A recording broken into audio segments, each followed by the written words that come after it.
இன்னைக்கு நம்ம mop psycho 100 6th எபிசோட தான் பார்க்க போறோம். எபிசோட ஓபனிங்ல சின்ன வயசுல இருக்கும்போது நம்ம ஹீரோ அவனோட சைக்கிக் பவரை ரிட்சு கூட காமிக்க, நானும் இதை ட்ரை பண்ண முடியுமா அப்படின்னு கேட்கும்போது, நீ என் தம்பி தானே, கண்டிப்பா உன்னால இந்த பவரை பயன்படுத்த முடியும்னு ஹீரோ சொல்லியிருப்பான். ஆனா இது ஒரு கெட்ட கனவா வந்து எந்திரிச்சு வந்த ரிட்ஸும் தண்ணி குடிக்கும் போது அந்த பைப்பை பார்த்துட்டு அவனோட பவர்ஸ் வந்து ட்ரை பண்ணுவானா, எதுவுமே வேலைக்காகாது. இப்போ அப்படியே கட் பண்ணா எப்ப போல நம்ம ரெய்கன் எவனோ ஒருத்தனை கூப்பிட்டு வச்சுட்டு அவனை மொட்டை அடிச்சிட்டு இருக்கிறானா, தன்னோட இறந்து போன அப்பா கிட்ட பேசணும் அப்படின்னு சொல்லியிருப்பான் போல. நம்ம ரெய்கனும், தம்பி எப்படிப்பா நல்லா இருக்கிறே அப்படின்னு நம்ம ரெய்கன் மிமிக்ரி எல்லாம் பண்ணிக்கிட்டு இருக்க, டே தகப்பா உனக்கு எப்பறா ஜாப்பனீஸ் எல்லாம் தெரியும் அப்படின்னு ஒரு மாதிரி டவுட்டோட கேட்க, டக்குன்னு நம்ம ரெய்கனோ திருப்பியும் இல்ல லைட்டா அந்த சிக்னல் 7 கோல் வந்து வழி மாறின காரணத்தினால உங்க அப்பாவை கான்டாக்ட் பண்ண முடியல. அது மட்டும் இல்லாம உங்க அப்பா வந்து எந்த ஊர்ல இருந்து வந்தாரு, அமெரிக்காவா, ஓகே அவர் இங்கிலீஷ் தான், இங்கிலீஷ் வந்து அப்படியே ஆட்டோமேட்டிக்கா ஜாப்பனீஸா வந்து டிரான்ஸ்லேட் ஆயிரும் சரியா, அதனால நீ கிராஸ் கேள்வி எல்லாம் கேட்டுட்டு இருக்காத, நான் பொறுமையா கான்சென்ட்ரேட் பண்ணி உங்க அப்பா வந்து வர வைக்கிறேன் சரியா அப்படின்ட்டு திருப்பி அதே மாதிரி டிராமா போடுவானா. சோ எதுக்கு வந்திருக்கான்னு பார்த்தா, இந்த கிளையண்டோட அப்பா இறந்து போயிருந்திருக்காருல, சோ அவர் ஒரு சேஃப் ஒன்னு வச்சிருந்திருக்காராமா. கண்டிப்பா நீ அதுல ஏகப்பட்ட காசு வச்சிருந்திருக்கன்னு எனக்கு தெரியும், அதோட பாஸ்வேர்டு என்னன்னு சொல்லுன்னு நம்ம ரெய்கனோட கழுத்துல அவன் கத்தியே வச்சிருவானா. நம்ம ரெய்கனுக்கு இப்ப என்ன பதில் சொல்றதுன்னு தெரியல. அவன் பாட்டுக்கு ஏதோ ஒன்னு வளரிட்டு இருந்தவன் சடனா வாய் மேலே ஒன்னு வச்சு அதே இடத்துல அவனை படுக்க போட்டுருவானா. ஐயோ என்னைய அடிச்சுட்டேன்னு அங்க உட்காந்துருக்க நம்ம ஹீரோ கேட்கும் போது, இல்ல இது சாதாரண ஒரு செல்ஃப் டிஃபென்ஸ் தான் சொல்லுவானா. நம்ம ஹீரோவும் ஓகே இது செல்ஃப் டிஃபென்ஸ் அப்படின்னா ஒருத்தனை துணியை கழட்டி விடுறது, அவன் தலையை மொட்டை அடிக்கிறது, அவனோட ஃப்ரெண்ட்ஸ் அவனை விட்டு துரத்தி விடுறது, அவன் படிச்சுட்டு இருந்த அந்த ஒரு ஸ்கூலையே வந்து கம்ப்ளீட்டா உடைச்சு விடுறது, இதுவுமே வந்து செல்ஃப் டிஃபென்ஸ் அப்படிங்கிற கீழே வருமானு கேட்கும் போது, நீ சொன்னதெல்லாம் செல்ஃப் டிஃபென்ஸ்க்கு கீழே வர மாதிரி தெரியல, அதுக்கு மேல போற மாதிரி இருக்குங்கும் போது, ஆனா திருப்பி நான் அன்கான்சியஸா இருக்கும் போது அது எல்லாமே நடந்துச்சு, எனக்கு இந்த ஒரு பவர் தேவையே இல்லை, எனக்கு இது பிடிக்கலன்னு சொல்லுவானா. இதை பத்தி அது கவலைப்பட்டு இருக்கிற, இது வரைக்கும் நம்ம ஏகப்பட்ட கிளைண்ட்ஸ் கூட ஒர்க் பண்ணிருக்கோம், எல்லாத்தோட சாட்டிஸ்பாக்சனுக்கும் உன்னோட பவர்ஸ் தான் காரணமா இருந்திருக்கு, அதனால உன்னோட பவர்ஸோட நெகட்டிவ் சைடை மட்டும் பார்க்காத, ஒரு கத்திங்கிறத வச்சு ஆளையும் குத்த முடியும், அந்த ஆளை ஹெல்த்தியா வச்சுக்கிறதுக்காக காய்கறியும் வெட்ட முடியும், உன்னோட பவர்ஸ் நல்ல விஷயங்களுக்கு யூஸ் பண்றதுக்காக, உன்னை நீ இன்னும் பெட்டரா மாத்துறதுக்காக நீ தான் திடகாரத்தமா இருக்கணும் சரியான்னு ஒரு அட்வைஸ போடுவான். அடுத்த நாள் ஸ்கூல்ல நம்ம ரவுடி பசங்களா இருக்கிறானுங்கள, அவனுங்க எல்லாரும் வந்து பேசிட்டு இருக்கும் போதுதான் இவங்களோட ஆப்போனன்ட் ஸ்கூலுக்கு டேரு அப்படின்னு சொல்லி தான் வந்து ஒரு ஷேடோ லீடர் ஒருத்தர் இருந்தான். இத்தனை நாளா நம்ம கூட சண்டை போட்டு இருந்தானுங்களே, அந்த பசங்கள்ல இருந்தவன் வந்து உண்மையான லீடர் கிடையாது, அவங்களுக்கு பின்னாடி ஒரு லீடர் இருந்தான், ஆனா அந்த ஒருத்தனையே அந்த டேருவையே நம்ம ஸ்கூல்ல சேர்ந்த ஒருத்தன் வந்து தோக்கடிச்சிருந்திருக்கான், அதனால அந்த டேருவை தோக்கடிச்ச நம்ம ஸ்கூல்ல இருக்கிற அந்த பையனை நம்ம கேங்கோட ஒரு ஷேடோ லீடரா மாத்தி ஆகணும் அப்படின்னு பேசிட்டு இருப்பானுங்க. அதுக்கப்புறம் கிளப் ரூம்ல வச்சு அந்த மிஸ்ஸாட்ட பொண்ணு, டே இந்த மாதிரி அந்த ஸ்கூல்ல ஏதோ ஒரு இன்சிடென்ட் நடந்திருக்கு, நான் கேள்விப்பட்டிருந்திருக்கேன், கண்டிப்பா உன் அளவுக்கு பவர் இருக்கிற ஒருத்தன் தான் அந்த வேலையை பார்த்துருக்கணும், அது மட்டும் இல்லாம நீ எதிர்த்த அந்த ஒரு நபர் அவனுக்கு இந்த ஒரு சைக்கிக் பவர்லாம் இருந்துச்சு தானே அப்படின்னு நிறைய கேள்விகள் கேட்பால. இது எதுக்குமே நம்ம ஹீரோ சரியா பதில் சொல்ல மாட்டான், ஆனா இது எல்லாத்தையும் ஒட்டி கட்டு இருந்தா அந்த டோமே பொண்ணு அந்த இன்சிடென்ட் எல்லாமே அது ஏதாவது ஏலியன் பண்ணதான்னு கேட்கும் போது, இல்ல அப்படிலாம் இல்லம்மாண்ணா, ஏலியன் பண்ணது இல்ல அப்படின்னா, சரி நீ தான் பண்ணியிருந்திருக்க, ஓகே நீ இன்னொரு பர்சனை மீட் பண்ணேன்னு சொன்னேன்ல, அவனும் உன்ன மாதிரி சைக்கிக்கான்னு கேட்கும் போது, ஆமா இது வரைக்கும் என்ன மாதிரியே சைக்கிக் பவர் இருக்கிற ஒருத்தனை நான் இப்பதான் முதல்ல இன்னொருத்தனை மீட் பண்ணியிருந்திருக்கேன்னு சொல்லும் போது, ஏன் உனக்கு ஏதோ ஒரு மாஸ்டர் இருந்தாருன்னு சொன்ன, அவரு சைக்கிக் கிடையாதா, இல்ல அவரு பவர்ஸ் வந்து சைக்கிக் மூலமா யூஸ் பண்ற மாதிரி தெரியல, அவரோட பவர்ஸ்ங்கிறது மொத்தமா ஸ்பிரிச்சுவாலிட்டியை சார்ந்தது அப்படின்னு சொல்லுவான். சோ இப்படிதான் ரெய்கன் நம்ம ஹீரோ ஏமாத்திச்சிருக்கான் போல. உடனே அந்த டோமேயும் அப்படின்னா ஓகே நாளையில இருந்து நம்ம ஒன்னா சுத்துறோம், ஏலியன்ஸ் இருக்குதுங்கிற விஷயத்தை நம்ம கண்டுபிடிக்கிறோம், இந்த உலகத்தையே வந்து புரட்டி போடுறோம் அப்படின்னு பேசிட்டு இருப்பாளாம். அதுவே இன்னொரு பக்கம் இந்த பாடி இம்ப்ரூவ்மெண்ட் கிளப்போட லீடர் அந்த முசாஷி பையன் இருக்கிறான்ல, சோ அவங்கிட்ட போயிட்டு இந்த ரோடி பசங்க கேட்டு இருந்திருப்பானுங்க, ஆமா அந்த ஒரு ஸ்கூல்ல போயிட்டு டேரு அப்படிங்கிற ஒரு பையன்கிட்ட அடி வாங்கிட்டு வந்தீங்கல்ல, அந்த பையனை யார் அடிச்சதுன்னு கேட்கும் போது, ஆமா எங்க ஒரு குரூப்ல இருக்கிற ஒரு பையன் தான் அடிச்சான், அந்த ஒரு பையனுக்கு சண்டை அப்படின்னாலே பிடிக்காது, வயலன்ஸ் எப்பவும்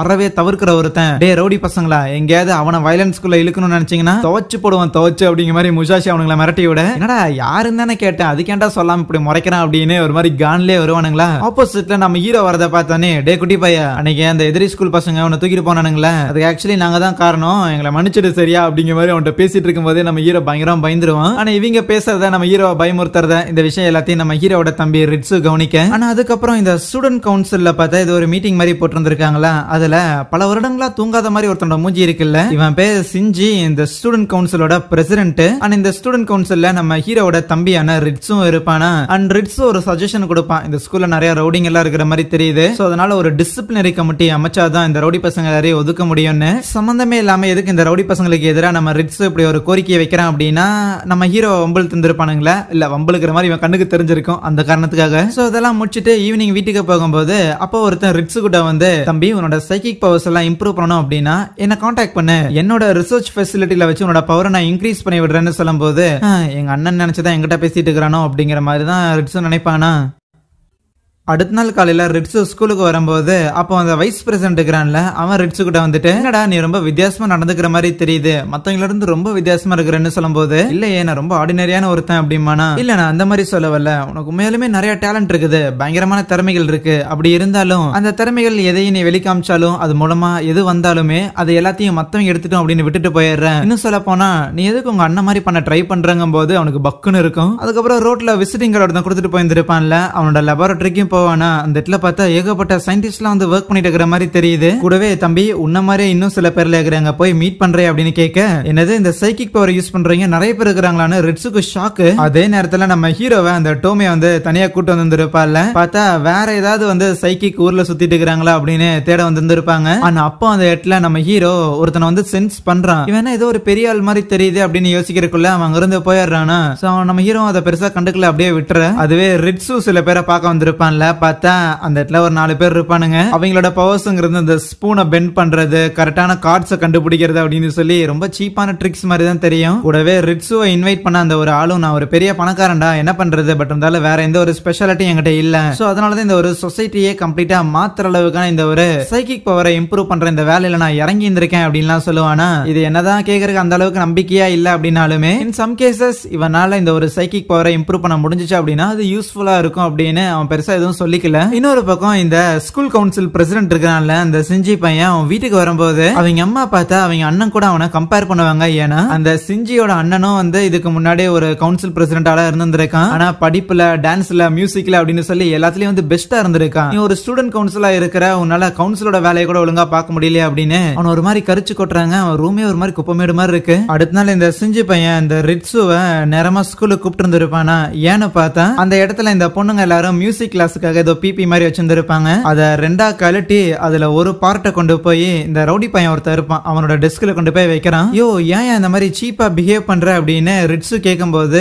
அப்ப அந்த செஞ்சு சொல்லுவான் நீ தானே ரவுடி பசங்க எல்லாரும் இந்த ஸ்கூல் விட்டு தூக்கி விடணும் அப்படின்னு சொன்னேன் இதோ இப்படி தூக்கி விட்டுறலாம் பொண்ணுங்களோட பொருட்களை ஆட்டை போடுறாங்கன்னு அப்புறம் என்ன இது சீப்பான ஒரு வேலை அப்படின்னு சொன்னையா ஏன் நான் சீப்பான ஆள் மாதிரி தெரியலையா கவுன்சில் பிரசிடென்ட் அப்படிங்கிறங்காட்டி என்ன உயர்ந்த ஒரு ஆளா நீங்க நினைக்கிறது அதுவும் தப்புடா ஏன் நீ கூட அதை ஃபீல் பண்ணது இல்லையா எல்லாருமே நீ நல்லா படிக்கிற நல்லா பண்ற பெட்டரா இருக்கிற அப்படின்னு சொல்லி சொல்லி சொல்லி சொல்லி நீ எந்த ஒரு சின்ன தப்பும் கூட பண்ண முடியாத அளவுக்கு உன்னை அந்த அளவுக்கு நெருக்கி வச்சிருக்கானுங்களே அது உனக்கு அந்த அளவுக்கு எதுவும் பிரஷரா தெரியலையா அப்படிங்கிற மாதிரி ஒரு கேள்வி கேட்பான் அதுக்கப்புறம் இருக்கிற அந்த எல்லா ரெக்கார்டரையும் வந்து கழட்டி போட்டுருவானுங்களா ஆனா அதே நேரத்துல பார்த்தா நம்ம முஷாஷி அந்த ரவுடி பையனை கூப்பிட்டுக்கிட்டு சும்மா ஜாகிங் போய்கிட்டு இருப்பான் அந்த டேருவை யார் அடிச்சதுன்னு கேட்டதுக்கு என் கூட ஜாகிங் வந்தீங்கன்னா நான் உனக்கு சொல்றேன் அப்படின்னு சொல்லியிருந்திருப்பானா அதனால காலையில இருந்து ஓடிட்டு இருக்கிறான் போல எதுக்குடா சண்டை போடணும் பழி வாங்கணும் அப்படிலாம் நினைக்கிறீங்க பாத்தியா இப்ப ஓடி வந்தேல உடம்பு எவ்வளவு பிரிஸ்கா இருக்கு பாத்தியா இதுதான்டா ஒரு ஆண் மகனுக்கு தேவைன்னு அவனை மோட்டிவேட் பண்ணி அவனை இம்ப்ரூவ் பண்ணிக்கிட்டு இருக்கேன் எங்க கிளாஸ்ல பொண்ணுங்க எல்லாரும் யாரா எங்களோட ரெக்கார்டர் எடுத்தது அப்படின்னு பயங்கர கான்ல இருப்பாங்களா அந்த கவுன்சில் பிரசிடென்ட் செஞ்சுமே கவலைப்படாதீங்க கூடிய சீக்கிரம் நாங்க கண்டுபிடிச்சிடறோம் அப்படின்னு சொல்லிக்கிட்டு இருக்கேன் கரெக்டா அந்த ரவுடி பையனும் கிளாஸுக்கு வந்துருவானா என்னடா எல்லாரும் சும்மா உட்காந்துருக்கீங்க டீச்சர் இன்னும் வரலையா நல்ல வேலை எங்கேயாவது அட்டெண்டன்ஸ் போயிரும் அப்படின்னு பயந்துட்டேன் அப்படின்னு சொல்லிட்டு உள்ள வரும்போது கரெக்டா ரிட்ஸும் அந்த ரவுடி பையனோட அந்த டிராயர்ல இருந்து இங்க பாருங்க காணாம போன அந்த பிபியோட அந்த ஊதர பகுதி எல்லாம் இவன் டெஸ்க்ல தான் இருக்குன்னு சொல்லும்போது அவ்வளவுதான் இருக்கிற எல்லா பசங்களும் ரைட்டு யாரா நீ பொண்ணுங்களோட அந்த பிபியோட ஒரு பார்ட்டை வந்து கழட்டி வச்சிருந்திருக்க அப்படின்னா அந்த அளவுக்கு சீப்பா இறங்கிட்டியாடா அப்படின்னு சொல்லிட்டு இருக்கிற எல்லாரும் அவனை போட்டு ஒரு மாதிரி பேச ஆரம்பிச்சிருவாங்க இல்ல அவன் இப்படி பண்ணியிருந்திருக்க வாய்ப்பு இல்ல அப்படின்னு அவன் பக்கம் நிக்கிறதுக்கு கூட அங்க யாருமே ரெடியா இல்ல ஏன்னா பயங்கரமா சண்டை போடுறவன் ரவுடி பையன் சோ அதனால யாருமே அவன் பக்கம் சப்போர்ட் பண்றதுக்கு கூட ஆளே கிடையாது அவன் பயங்கர தனிமையா ஃபீல் பண்றான் சண்டை போட்டிருக்கான் அதனால தன்னை அக்யூஸ் பண்றாங்க அப்படின்னா கூட சரி ஏதோ பொம்பளை சோக்குல பொண்ணுங்க ஊதி வச்சா இந்த பிபி எல்லாத்தையும் நான் எடுத்து வச்சுக்கிட்டேன் அப்படின்னா என் மேல அக்யூஸ் பண்றாங்களே அப்படின்னா அவனால அதை ஏத்துக்கவே முடியல கட் பண்ணா இதெல்லாம் யோசிச்சுக்கிட்டு அந்த பணக்காரனோட லேப்ல தான் நம்ம ரிட்ஸும் உட்காந்துருக்கான நான் அந்த சிஞ்சி சொன்னோம் அப்படின்னு சொல்லி இதெல்லாம் பண்ணியிருக்க கூடாது இது ரொம்ப தப்பு இல்ல கேவலமான விஷயம் அப்படின்னு ஒரு மாதிரி புலம்பிக்கிட்டே அங்கிருந்து வெளியே வரும்போது கரெக்டா ரேகனும் பின்னாடியே வந்துட்டு ஹே உன் பேரு ரிட்ஸு தானே நீ ஹீரோட தம்பி தானே கேட்க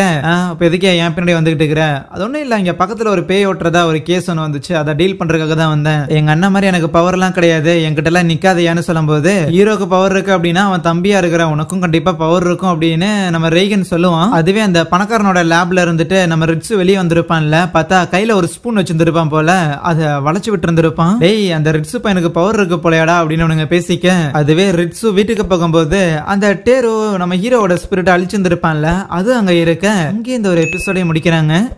சரி தேங்க்யூ